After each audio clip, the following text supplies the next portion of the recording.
Bonjour tout le monde, j'espère que vous avez passé une très belle deuxième semaine. J'espère que vous avez eu le temps d'aller faire vos devoirs aussi, puis que vous avez été acheter votre ticket, puis que vous avez vraiment pris le temps de prendre vos objectifs, de checker le pourquoi que vous faites ça, puis qu'après ça, vous avez passé une semaine d'entraînement qui était bonne, tout ça. Pour ma part, je ne sais pas si c'est le fait de faire des vidéos qui m'a propulsé, en tout cas qui m'a redonné un autre intérêt, c'est-à-dire que oui, je m'entraîne encore dans mon gym, mais je suis allé aussi m'inscrire dans un gros gym. Donc, je vais pas vraiment vous parler encore un peu des deux parce que je vais faire les deux en même temps que de faire ces vidéos. Puis tu sais, c'était quand même un bon exercice. C'est fou comment c'est que ça peut faire parce que, d'après moi, il n'y a pas d'études vraiment là-dessus, mais moi je dirais que retourner dans un gros gym où ce que tout le monde, comme une genre de synergie ensemble, qui veulent s'entraîner dans le même but, ben, on dirait que ça t'en donne un 10, 15 ou 20% de plus, tu sais, de drive. Anyway, avec un bon partenaire d'entraînement aussi, ça fait vraiment la différence aussi pour aller pousser vraiment notre meilleur, tu sais, aller chercher nos performances et aussi continuer à obtenir nos buts et à suivre nos objectifs. C'est sûr que dans un gym qu'on a ici qui est privé comme j'ai, ben c'est sûr qu'un gym à la maison, ça nous prend des vidéos, ça prend quelque chose ou quelqu'un qui va te motiver et qui va t'aider à continuer. Alors, un comme l'autre, ben c'est dans cet ordre d'idée que là, je continue aussi mon deuxième vidéo, comme promis, essayer de faire une vidéo par semaine durant toute l'année 2020 pour démystifier un petit peu tous les principes d'entraînement.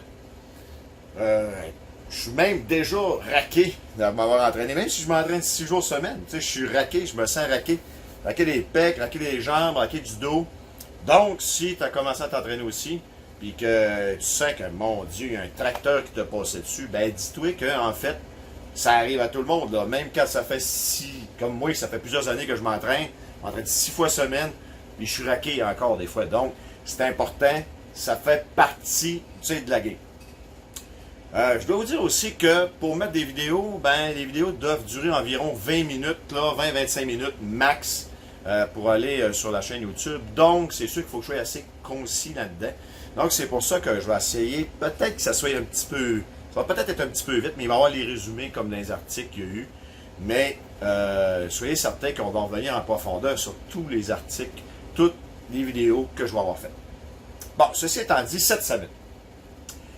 Alors, cette semaine, je vais vous expliquer quelque chose de fondamental. C'est vraiment la base de l'entraînement. C'est vraiment quelque chose que vous devez comprendre au début de votre entraînement. Alors, quand on s'entraîne, qu'est-ce qui se passe? Pourquoi qu'on s'entraîne? Puis qu'est-ce qu'on fait quand on s'entraîne? Alors, c'est pas vraiment compliqué. S'entraîner, c'est une action pour susciter une réaction. C'est pas plus compliqué que ça. La base de l'entraînement, c'est ça. Ton action, c'est ton exercice que tu vas faire. Peu importe c'est quoi l'exercice. Et cet exercice-là, tu cherches à avoir une réaction qui va améliorer tes performances. Donc, tu as trouvé ton but, tu vas faire les actions pour atteindre ton but. Donc, tes actions devraient être concises pour aller chercher ton but, les réactions que tu vas avoir. Un bon exemple. Quelqu'un, maintenant, qui va arriver et qui veut perdre, je sais pas moi, du ventre, de l'abdomen ou de quelque chose comme ça, et puis qui s'en va directement sur une machine de musculation pour les épaules ou les bras, bon, écoutez, il va faire une action. La réaction qu'il va avoir, c'est qu'il va avoir stimulé, bon, l'augmentation des pectoraux, augmentation des épaules, mais s'il n'avait pas trouvé vraiment son but, puis que c'est son abdomen, ben, ou s'il a mal ciblé son action, ça n'engendrera pas la réaction qu'il a besoin pour avoir les résultats qu'il veut selon son but. En termes clairs, c'est pas bien compliqué. Quand vous allez vous entraîner, vous faites une série d'actions qui vont s'en aller vers des réactions qui vont vous donner votre but que vous voulez avoir.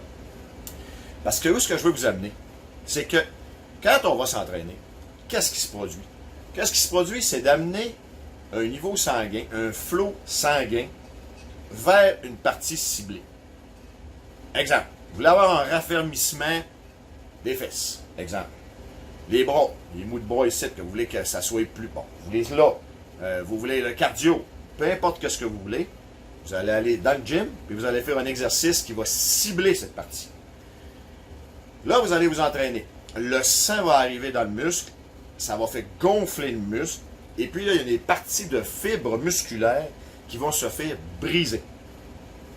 Donc, le but dans le gym, c'est quoi? Le but dans le gym, c'est... En fait, c'est quasiment de se détruire. C'est pas dans le gym que vous augmentez vos performances. Puis c'est là qu'il faut que vous compreniez ça. Puis ça, c'est vraiment important. Si vous voulez atteindre vos objectifs, là, dans une couple de mois, là, si vous ne comprenez pas ça, vous allez être découragé raide. D'ici un mois et demi, 2 mois, on va en perdre la moitié, c'est sûr. Ce qu'il faut comprendre, c'est que la série d'actions que vous faites dans le gym, la série d'exercices que vous faites dans le gym, c'est pour avoir la réaction qui va suivre après. Donc, vous devez vous détruire dans le gym, autrement dit. Détruire, c'est un bien grand mot, là, mais ce que je veux dire, c'est qu'on va prendre un exemple bien fictif. Les bras. Vous avez le muscle ici des bras, vous devez faire des pipes, comme on dit. Exemple, supposons dans le muscle, il y a 100 fibres musculaires.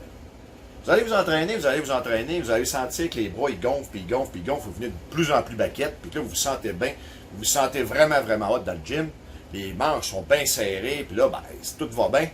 Mais en fait, si on regarderait le niveau de musculaire, s'il y avait 100 fibres musculaires en arrivant au gym, il est peut-être rendu qu'il en reste 95. Vous l'avez déchiré, vous l'avez détruit. C'est pour ça que ça a brûlé, là, puis que ça a créé de l'acide lactique, puis là, vous êtes ramassé que tabarouette, ça n'a pas de bon sens comment c'est que ça brûle. Et cette réaction, cette action que vous avez faite, ben, quand votre corps va se reposer, ben là, le repos qui va s'en suivre, là, va s'entraîner une réaction de votre corps pour renforcer cette partie-là. Alors, c'est en se reposant, en récupérant, puis en ayant une bonne nutrition, qui va faire que là, vous allez atteindre vos objectifs, parce que c'est quand vous êtes chez vous. C'est quand vous faites des bons petits plats, puis quand vous cuisinez, puis quand vous faites tout ça, puis que vous faites attention à vous, puis que vous dormez bien, 8 heures par jour environ, puis que vous mangez bien. Donc, vous avez une saine alimentation qui va faire que vous allez être récompensé pour qu'est-ce que vous faites au gym. Donc, au gym, on se détruit. C'est pas là qu'on augmente nos performances. C'est pas là qu'on maigrit. Puis c'est pas là qu'on fait rien de ça. On brûle des calories, on fait tout ça. Oui, c'est beau. Sur le basic, c'est bien parfait. Mais un coup que tu es parti, si tu comprends pas que c'est les secondes à partir du moment où tu as fini ton gym, à aller jusqu'à temps que tu rembarques dans ton gym, c'est la période de récupération. Bien, dans cette période-là, ben, c'est bien de valeur. Mais si tu as perdu 75 calories sur ton basic ou sur ta course, puis là, tu es vraiment fier de toi. Puis là, après ça, tu t'en vas par après, puis le soir, tu te payes une grosse bouteille de vin, 3-4 bières, une poutine, avec un petit chip, un chocolat. Oublie ça, là. Quand même que tu auras perdu, tu calculeras toutes les calories que tu vas avoir perdues. C'est normal que tu vas avoir plus faim, parce que ton action te demande une réaction. Fait qu'elle, elle va te dire, j'ai fait ta barouette. Fait que là, c'est dans ta récupération que tu vas aller vraiment faire tes gains. Et ça, c'est ça qui est important. Donc, en fait, on ne grossit pas quand on s'entraîne. C'est pas quand on s'entraîne. Quand on s'entraîne, on se détruit, si on veut, on se brise, on se brûle. Puis plus on va avoir une activité physique qui va être demandante, plus on va avoir faim, mais plus on va nécessiter une période de repos qui va faire qu'on va se reconstruire. Puis on va se reconstruire mieux encore. Et si je reprends l'exemple, suite à mon entraînement musculaire, j'ai tombé à 95 fibres musculaires, j'en avais 100 au départ, donc le corps va se réparer, va remonter à 95. Puis si j'y vais régulièrement, le corps va s'habituer, puis il va finir par dire, ben écoute, là, j'en ferai plus 95, j'en ai pas assez, je vais en faire de plus. Donc il va monter sa production pour faire peut-être 95, 96, 97, 100, 101, 102, 103, et là on va avoir un gain, on va avoir un raffermissement, on va avoir pris de la masse musculaire qui va faire que les fesses vont monter, les cuisses vont durcir, les bras ici vont changer, tout votre aspect de votre corps va changer parce que vous avez été dans le gym, vous brisez dans le gym, vous avez été fait votre action dans le gym. Donc, la réaction, quand vous allez faire une récupération par après, vous allez avoir bien dormi, bien mangé, c'est là-dessus que là, vous grossissez. Donc, la période entre, tout est important là. Autant quand tu vas dans le gym, que tu t'entraînes, que la période, que quand tu... Tout le temps entre les deux séances est importante aussi pour bien récupérer et bien grossir. Comprenez-moi bien, là, quand je dis grossir, je veux dire par là raffermir. Ça veut dire de prendre les muscles que vous avez et après ça, les refaire et le refaire en raffermissement. OK? On ne parle pas d'engraisser, on ne parle pas de ça. Donc, ceci étant dit, quand vous avez compris c'est quoi la phase action, c'est dans le gym, les plans d'entraînement, bon, blablabla. Ceci étant dit, on va en faire des plans d'entraînement ici, on va vous montrer un petit peu comment c'est que ça marche, on va vous montrer un petit peu la mécanique de tout ça. Mais, à ce qui nous occupe, c'est que je veux vous amener sur un point qui est crucial, c'est la phase de réaction, c'est-à-dire la phase de récupération et la phase de nutrition. Parce que c'est bien sûr là, que quand vous avez commencé à vous entraîner, le 1er janvier, vous avez pris votre résolution, c'est sûr. Puis là, levez pas la main parce que je vais perdre l'écran. Tout le monde va savoir dire la même affaire. Moi, c'est fini, je coupe dans le sucre, coupe dans le sel, coupe dans le gras, mange plus rien, je m'entraîne comme une bonne, j'ai un six-pack cet été. Trois quarts du monde, c'est ça, et c'est trop drastique. Vous faites ça, c'est sûr qu'à la fin du mois ou en février, c'est terminé. Vous n'êtes plus là, vous n'êtes même plus dans le gym, ça ne vous tente plus de vous entraîner. Il y a eu une étude qui a été faite aux États-Unis. Il y avait 2 groupes, OK? Suivez-moi bien, c'est vraiment intéressant. 2 groupes. Il y en a un là-dedans qui n'avait aucun régime alimentaire. Aucun. Il était inscrit dans un gym, il avait un plan d'entraînement, il allait s'entraîner, il était laissé à le plan d'entraînement, aucun plan alimentaire. De l'autre côté, tu avais le groupe B, qu'on va dire, qu'eux autres étaient avec un régime alimentaire strict, les calories étaient comptées, tout était compté, il n'y avait plus de sucre, il n'y avait plus rien, on parle d'un régime strict, là. Et puis eux, ils suivaient le même plan d'entraînement que le groupe A, dans le même gym, dans les mêmes conditions. Ils se sont entraînés pendant 1 an, puis ensuite de ça, ils ont mesuré les progrès. Ben, devinez quoi? La gang qui a le plus maigri, puis la gang qui carburait plus, puis qui perdait le plus de calories, c'était le groupe A, qui était même pas au régime. Incroyable, hein? Là, tout le monde se dit, hey, mais what the fuck, pourquoi faire un régime? Ben, c'est ça la fait, c'est que la clé là-dedans, c'est que le groupe B, en coupant tous les sucres, en coupant tous les lananes, en coupant tout le petit gras, en coupant tout ce qui est fun dans la vie, tu sais, tout ce qui goûte bon, puis toutes les affaires qu'on veut pas couper, là, tu sais, en coupant tout ça, le groupe B a fini par associer que l'entraînement, c'était plate. Puis que l'entraînement, là, on voulait pas s'entraîner parce que c'était l'émeute, comment c'est que c'était contraignant.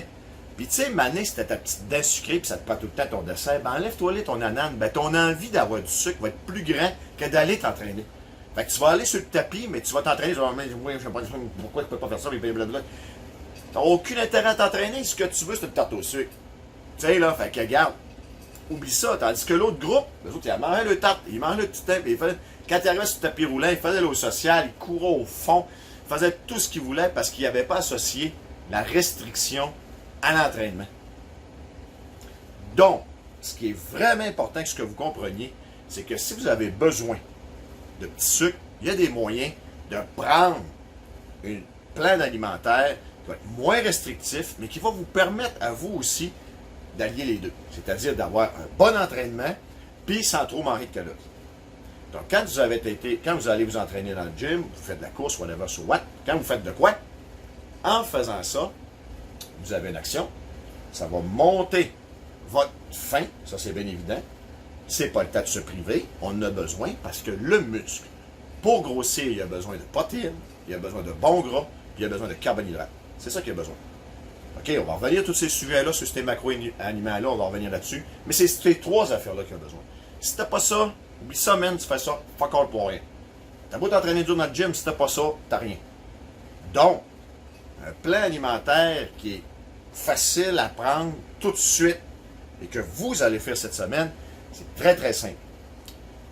Quand vous allez aller faire votre épicerie cette semaine, vous allez regarder. Là, ça va prendre un petit peu plus de temps. Première épicerie, peut-être un petit peu plus plate. Mais c'est pas dur, là. Exemple, bon, vous arrivez à une place, vous voulez prendre les pâtes alimentaires. Vous allez prendre le paquet de pâtes alimentaires, vous allez regarder en arrière, les facteurs nutritionnels. Vous allez chercher lui qui a le plus de protéines, le moins de gras, hein, le moins de matière grasse, puis pas trop de glucides, pas trop de carbohydrates. Vous allez regarder ça. C'est marqué dans les boîtes. Les 3. Protéines, carbohydrates, gras. Fat, lipides. C'est ça qu'on voit. Vous allez essayer de chercher toujours ça. Vous mangez du gruau? C'est lequel le gruau qui est le meilleur? Lequel qui a le plus de protéines? Vous prenez du pain? Hey, dans des pains bruns, il y a une différence atroce. Pain blanc, pain brun, pain multigrain, peu importe votre pain. Prenez le pain, Prenez le temps de le virer de bord, la fiche nutritionnelle. Qui a le plus de protéines? Qui a le moins de gras? Qui a le moins de carbs? OK? On prend lui. Les céréales, les bords tendres. Vous arrivez au lait. Vous êtes la personne qui aimait ça prendre votre petit lait chez Tim Hortons à 18% de crème, genre, dans un café. Ben, ça serait peut-être bien le fun que si vous faites ça, prenez-le à la maison, prenez-vous de la crème 10%, puis après ça, l'autre semaine, un lait 3%, un lait 2%, un lait 1%. Vous y allez tranquillement. Vous achetez des choses qui sont très importantes, une huile d'olive, puis vous allez acheter aussi du PAM en pouiche, là, pour faire cuire vos choses. La minute que vous allez être capable de faire un beau petit plat à la maison sans beurre, en prenant de l'huile d'olive, vous allez le remplacer. À la minute que vous êtes capable aussi de remplacer l'huile d'olive par un petit de PAM, exemple, qui a des différents goûts, il y en a qui n'ont même pas de goût même, il y en a qui sont déjà à base d'huile d'olive, vous allez prendre ça.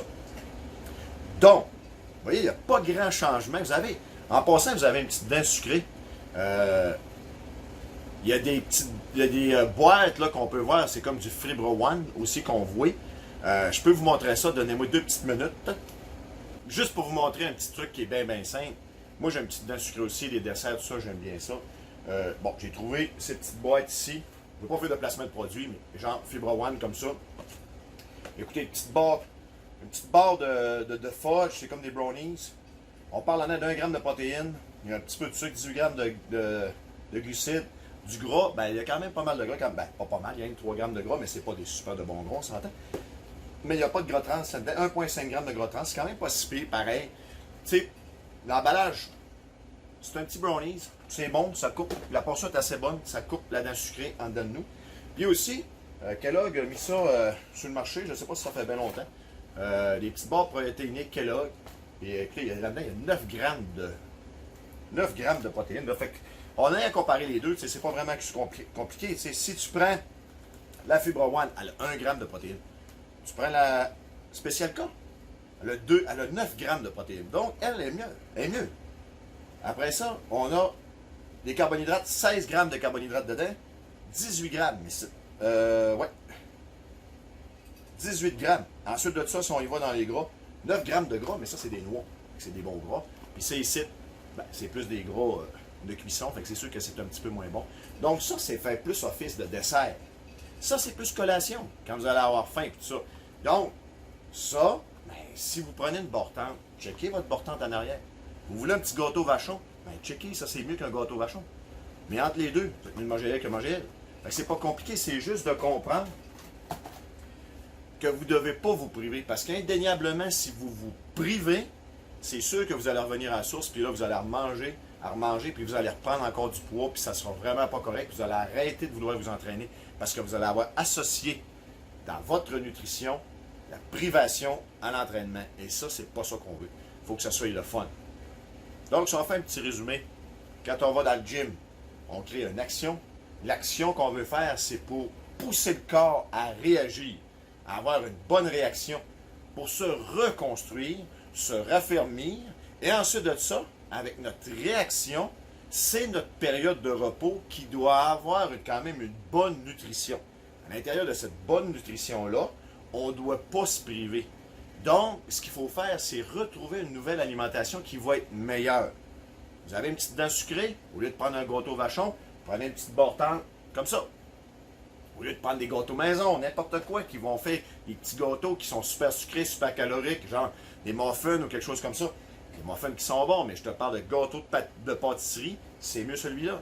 Vous avez une petite collation durant l'après-midi, puis là, vous voulez un petit peu de sucre ou quelque chose du genre, mais quelque chose qui est encore meilleur, ben, des barres protéinées comme ça, c'est encore mieux. Vous pouvez aussi couper un petit peu dans le lait, dans n'importe quoi. Donc, vous allez, cette semaine, aller faire votre épicerie, puis mettre l'accent sur ces 3 macronutriments. Protéines, pas beaucoup de gras, pas beaucoup de sucre. C'est ce qu'on essaye.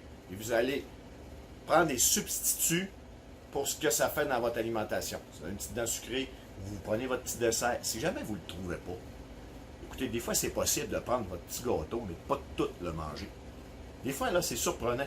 Des fois, c'est juste de nos papilles gustatives, tu sais, là, juste se le mettre dans la bouche puis satisfaire ce petit goût-là.